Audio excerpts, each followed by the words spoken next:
It's recruiting season, talent acquisition season, whatever you want to call it. It's that season where the Florida Gators are adding to their team. They're adding high school talent. We're going to talk about some of them with John Garcia, only here on Locked On Gators. You are Locked On Gators, your daily podcast on the Florida Gators. Part of the Locked On Podcast Network, your team every day.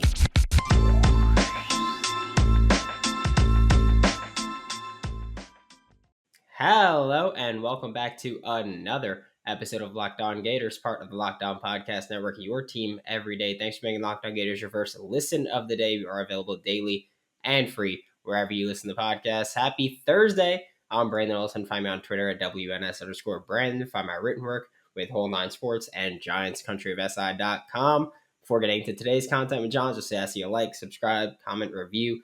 Let me know how I can improve the show, make it better, make it a better experience for y'all. But now it's time for John Garcia, Sports Illustrated's Director of Football Recruiting and Locked On's Recruiting Insider. We are back with Locked On Gators. Joining me now is John Garcia, Sports Illustrated's Director of Football Recruiting and Locked On's Recruiting Insider. And we've been talking a lot since John got here about the IMG curse that Florida's been dealing with, and Billy Napier incessantly trying to get into IMG Academy and developing that pipeline. And last week was the IMG Academy Spring Game. And John, who stood out for you on the offensive side of the ball? Well, a former Gator commitment had the play of the day. Jarrett Gibson, the running back in the class of 2024, started. Stacey Gage was out, so it was kind of all about him from the running back position. And my goodness, every time we see him, we get more excited about his future. And you see why. Not only since he decommitted from Florida, just in general, as his profile has risen, more and more programs are in on this kid. I mean, this is going to be a heavyweight battle. But basically, it was more of a defense-heavy day, but the one long play belonged to Gibson. It was a screen. He broke a couple of tackles and went about 80 yards, outrunning some big-time defensive backs in the process. And I think with Gibson, when we look at him, you like his build. He's right around 200 pounds, and he's probably known a little bit more for being quicker than fast, with a good bit of power beyond that quickness as well. But he opened up and showed some legitimate top-end speed to take that to the house, and I thought that was really interesting. The vision, the instincts, everything else is already present with Gibson. He's a good receiver out of the backfield as well. So this is kind of the total package at running back. I think if he was a senior in this current class, he'd be rated among the top 5 or so backs in the class. I think that's how talented he has become, and that's why it's going to be such a heavyweight battle. Florida has obviously since recovered from the decommitment. He's been back up to campus. He understands that the Gators continue to have him as a priority under Billy Napier, but Georgia's in there, Bama's in there, and everybody's trying to make a play for Gibson. So he'll be a fascinating recruit to watch, but, Gainesville native, he's at IMG now. That curse has been lifted. So you got to feel decent about where the Gators currently stand for Gibson, but understandably, there's probably a long way to go. But you can see why the Gators and everybody else wants this kid. Just incredibly talented on the offensive side of the ball. And then offensive line play was really solid for IMG, particularly on the left side, because you have Kanijah Harris and Francis Mauiaga next to each other. Of course, Harris, the recent Florida Gator commitment, big, wide body, just a leverage monster. There was really no pressure coming from the interior of that IMG Academy defensive line. I'd say he had maybe the best day of the offensive linemen at the spring game. Nothing flashy. He protects inside out. He's great at the point of attack. He loves the run block, and he can get to the second level despite being a bigger guy. So I thought he had a nice, solid day. I think he'll continue to develop an overall game, but certainly when it comes to playing inside, ground and pound, that's right in Harris's wheelhouse. And then Maui Goa looked really good too. I mean, he always does. One of the top tackles in the class of 2023. Now, he did have to go against Samuel Mpemba for quite a bit, another Gator target. And that was really interesting. You talk about good on good. Like, that's why you go to IMG, so that if you're Maui Goa, you play against Mpemba, and then vice versa. Those guys went at it for maybe 10 to 12 plays. I would say Maui Goa got the better of Mpemba more times than not. But Sam got him a couple of times off the edge as well. So, iron sharpens iron, all the cliches you want there. Both players certainly look like top 100, top 5 guys at their position kind of players, both still high on UF as well. So I think, again, it's got to feel different for Gators fans to look at IMG Academy, and some of the Gator targets on campus certainly looked the part last week. It does feel a little weird to talk about all these guys. Like, yeah, like Florida's in on them, when it's like Dan Mullen. It was like, well, Florida, like we could talk to them, but they ain't coming here. It's simple as that. Now it's just like, well, now we feel like a legitimate player with all of these high ranking recruits, and it's awesome. But there's one more player that I wanted to ask about, at least on the offensive side of the ball, and that is Carnell Tate, the receiver. I mean, Florida's just trying to add every single person they can there. So where do you kind of stand on Carnell Tate? Yeah, I mean, Carnell's great. I mean, he caught the only other receiving touchdown of the day for IMG Academy. He's arguably the top receiver in the country. Again, just a great route runner, 6'2", smooth type of wide receiver. Spoke to him after the game or after the practice scrimmage, whatever you want to call it. And it looks like he's kind of moving forward and eliminating schools as he does so. He had an official visit set to Georgia. He has since canceled it. I don't think he's going back up to Florida. In fact, I think he's done with visits. So it looks like he's going to make a commitment sooner rather than later. Probably not the best news for the Gators. I think Ohio State is the childhood favorite. They're always going to be in the mix. Tennessee is kind of the surging favorite in this recruitment. He's visited a bunch, including an official visit. He was back 2 weekends ago with Nico Iamaleava, the quarterback commitment to the Vols. And of the schools he's really looking at, Tennessee's the only one with a quarterback currently committed. So if Tate is going to commit sooner rather than later, you got to feel pretty decent about the Vols' chances when you think of the visits and you think of the fact that he's pretty tight with Nico as well. So I think if it's in the next couple of weeks, I'd probably predict Tennessee. If it takes a little bit longer, I think other programs can maybe come back into it. Notre Dame has been mentioned, Georgia, Alabama, Florida, at different points. LSU got an official visit. So if it lasts longer than Carnell is expecting, I think that's better news for everybody not named Tennessee or Ohio State. I think those are the two most stable favorites in that recruitment right now. But look, I mean, Carnell a year ago thought he was about to make a decision, and then he held off. So it could happen again. And if you're a Gators fan, that's probably the scenario you're rooting for. Yeah, I feel like with every single recruit, it's just like, well, the longer the better, the longer the better, the longer the better for Florida, and that's kind of where we're doing the Saints salary cap thing, where we're like just hoping that we can keep kicking it down the line, and that's kind of the approach with recruiting for the Florida Gators. But we're about to flip to the defensive side of the ball. But a quick word from Built Bar. It's summertime. That means it is time to get that summer body in shape. If you haven't yet, you're already pretty far behind. So get on to it. And the way to get into it, Built Bar, I'm telling you, coated in 100% chocolate, so it is delicious, perfect for my sweet tooth. Just 130 calories, just 4 net carbs, and 17 grams of protein. Throw out the hidden stashes, Reese's in the desk drawer, Kit Kat in the cupboard.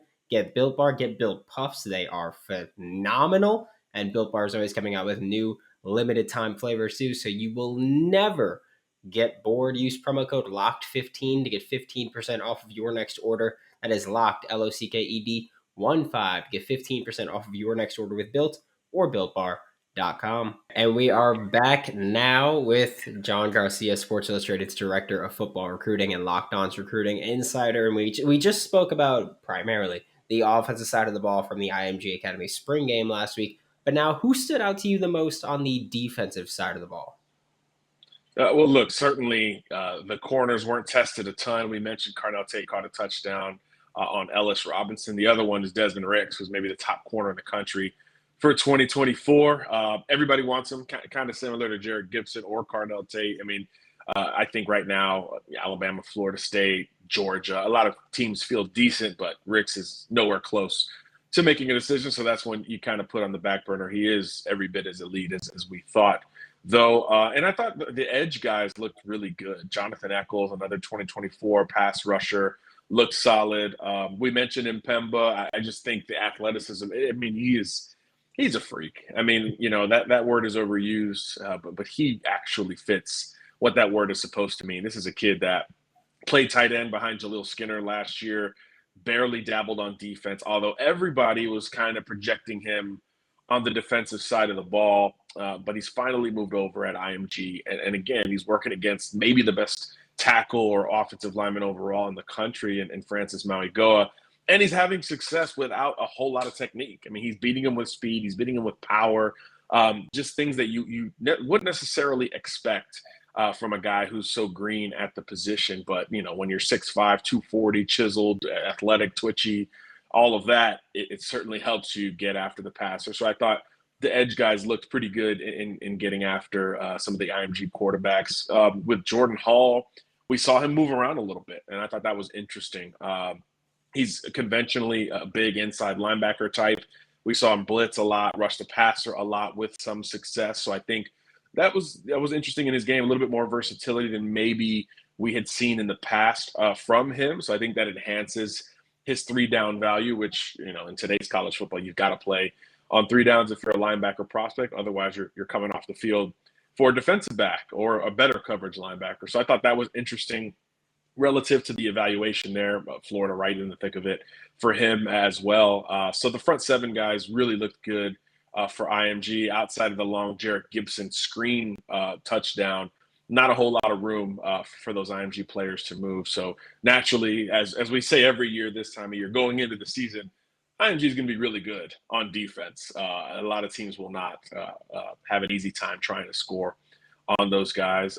But hey, a lot of them are Gators targets now, and they have a legitimate chance with a handful. So that's, like you said, it is weird, but it's true in this regard. So certainly good news for Billy Napier and company. But yeah, I mean, the IMG stars are all over the place, and most of them shined on Thursday. Yeah, and where do you kind of stand on Cameron Lenhart? I don't know if he played in the game, but I know that he's someone who, I personally am asked for. He came to Florida as a visit. He's a New York kid, so I got to ask about him. Didn't see a ton of Cam on that day. My cameras were probably zoomed in. I was so infatuated with the Mpemba Mauiaga situation. I zoomed in a little tighter than I probably should have. So I missed some of the other guys on the outside or in the back 7 at IMG. But look, yeah, I mean, once these kids make moves to IMG, and by the way, more are coming. For those who don't know how it works in the offseason, IMG will add a few more guys.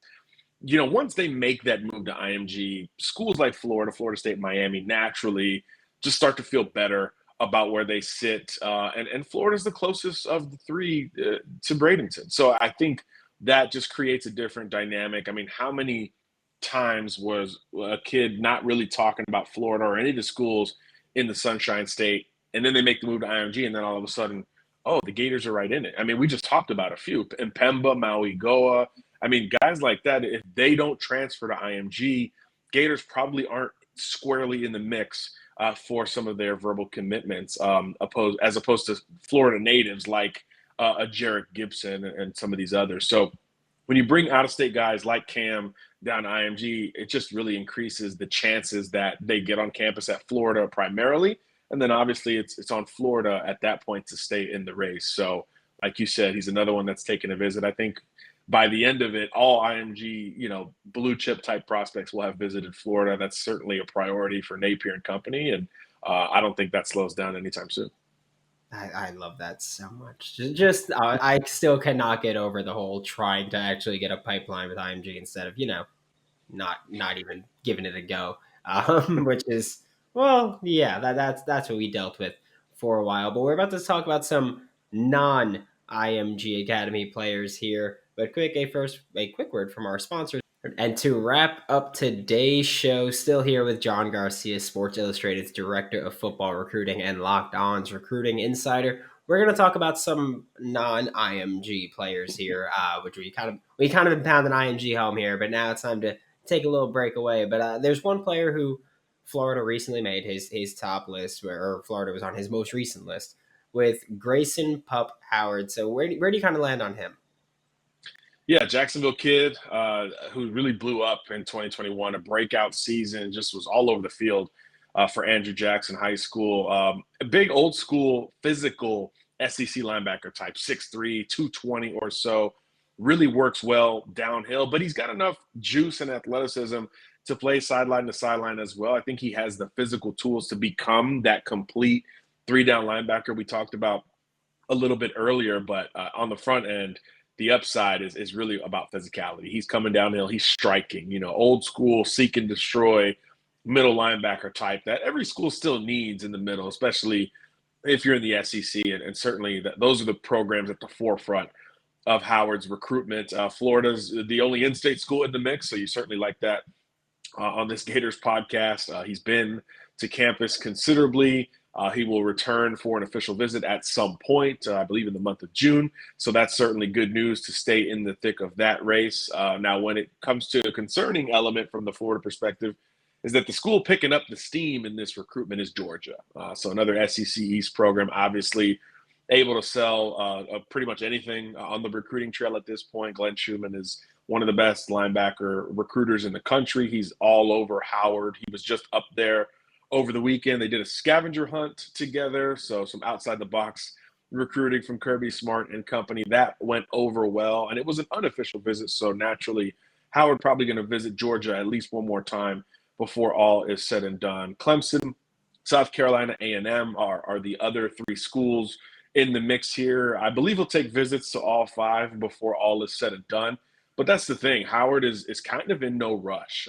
And I think that's not the worst news for Florida in this conversation. You know, he's a guy who's newer to the scene in terms of collecting scholarship offers and establishing relationships with a lot of these coaches. So I think for the newer staffs, naturally, right? So, you know, Florida in this case in particular, kind of by itself, right? South Carolina, A&M, Clemson, Georgia, all more tenured than Billy Napier. It gives his staff a little bit more time to build that relationship, to try to keep Pup Howard within state lines. And I think that's what it'll probably come down to in the end. Do you stay home and play for the Gators, or do you look at the other school that comes to Jacksonville every year for that rivalry game and look to play for the Georgia Bulldogs? And I think as time goes on, another thing that could potentially help Florida here is the other targets for Georgia, who of course recruits so nationally and has so much success at that position in particular.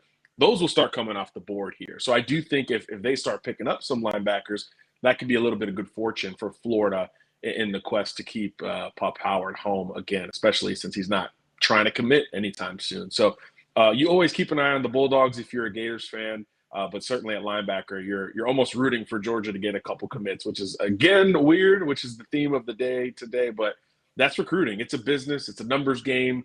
It's a musical chairs to a degree. So if there's only so many spots and they get occupied, a guy like Howard could be on the outside looking in, and that could fall right into UF's lap down the line. Yeah, I mean, I'm still stuck on the scavenger hunt thing. Like, it's just so weird to me how recruiting has gotten where I think it was Shamar James was like, yeah, I was playing Call of Duty with Patrick Toney till like 1 a.m. And I'm like, what is going on here? Like recruiting is so weird now. But another player who Florida's been in on, and I mean, he pushed his recruitment back, so this might be another situation where Florida's like, hey, the longer you want to take, the better for us. But Derek LeBlanc, what's up with his recruiting? Yeah, so he was originally a part of that trio that was going to commit July 23rd, along with Peyton Kirkland as well. But now all of a sudden, he's not ready. He said he needed more time. Understandable. I mean, this is a very coveted kid from Osceola High School in Kissimmee, a pass rusher who probably has the frame to move inside down the line. So anybody who can rush the passer from an inside-out perspective is going to be coveted nationally, and that's what it's become for LeBlanc. Florida has had him on campus, I think, like 7 times this year, but Miami's had him on campus like 5 times. So it's becoming this pseudo in-state battle between the 2 new coaching staffs in the Big Three. But Oklahoma's involved, Penn State is involved. He's going to take some officials out of state in the month of June to see basically if those 2 in particular can stay in the race long term. But even so, Brandon, I felt like Florida's been in a good spot for a long time with LeBlanc, and I think Miami's becoming that secondary school. So perhaps that's why he needs a little bit more time, just to be sure between Napier's group and Cristobal's group down in Coral Gables. So that could be interesting. I think we all kind of recognized, hey, when Napier took the job at UF and Cristobal took the job at Miami, I think we were going to see a lot more Florida versus Miami battles. No disrespect to FSU, but it just feels like there's more buzz and momentum with the 2 newer coaching staffs in the state. So I think Derek LeBlanc will be another one of these heavyweight battles between the 2. I think, some of these wide receivers, Andy Jean, Aiden Mizell, maybe Tyler Williams. I think we're going to see a lot of these battles between Napier and Cristobal the rest of the way in this class of 2023. Of course, in particular, with the in-state recruits, because both programs, or all three programs, throwing FSU back in the mix, they all want to try to lock down the state, although, it's kind of impossible. But certainly Florida and Miami understand they need to take a step forward, and that's part of the reason why the last two coaches there got fired. Yeah, I'll just say this because I know you said no disrespect to Florida State. If you Uh-oh. ever want to disrespect Florida State, you can do that here. This is a safe space for that and that only, apparently. But you kind of mentioned the Peyton Kirkland, Derek LeBlanc group were all going to commit on the same day, and I don't know. I get the feel that if they're all committing on the same day, it's a possibility that they all go to the same school. Is that kind of the feel with LeBlanc and Kirkland specifically, since I know that they've both gone to Florida a lot. They've both gone to Miami a lot. Yeah, Malik Bryant was the third that was going to commit with them. I think if they all said, hey, 100% fellas, we're going to the same place, I do think that would have been Florida. But I do also think that each one has been pushed by a different program. Certainly LeBlanc is being pushed by Miami. Bryant is being pushed by Alabama. He finally took his first visit out there, and all of a sudden it feels like his recruitment has changed. And then Kirkland, I would say Miami and Oklahoma have done a really good job pushing for him to maybe cause some pause with his own recruitment. So I do think they could very well end up at three different schools. But if they got back in sync and said, hey, guys, let's just go to one place, I do think that would be, Florida's race to lose as we currently sit in the month of May. And look, July 23rd will be here, before you know it. I do still think Bryant and Kirkland will make those decisions on that day. So if they both end up at Florida, you certainly think it will help in Florida's chances to lock in LeBlanc down the line, because now it's two, close friends, two fellow Orlando area guys that they're very, in tune with, that are headed to Gainesville. So that's going to be fascinating. Big day for Florida. Really, no matter how you slice it, July 23rd, circle it on your calendar for sure. Yeah, it's circled already. Thank you, John. We'll be sure to have you back next week. This is John Garcia, Sports Illustrated's Director of Football Recruiting, Locked On's Recruiting Insider. You can find him on Twitter at JohnGarcia_JR. Thanks for making Locked On Gators your first listen of the day every day. We are available daily and free wherever you listen to the podcast. We'll be back tomorrow with more on your Florida Gators. Now make your second listen Locked On NFL Draft. Ryan Tracy and former NFL cornerback Eric Crocker bring the NFL Draft to life every day with insight and analysis on college football prospects and NFL front offices. For Locked On Gators, I'm Brandon Olson. Don't forget to follow me on Twitter at WNS_Brandon. Find my written work with Whole Nine Sports. That is WHOLENIE Sports. And I will see you all tomorrow.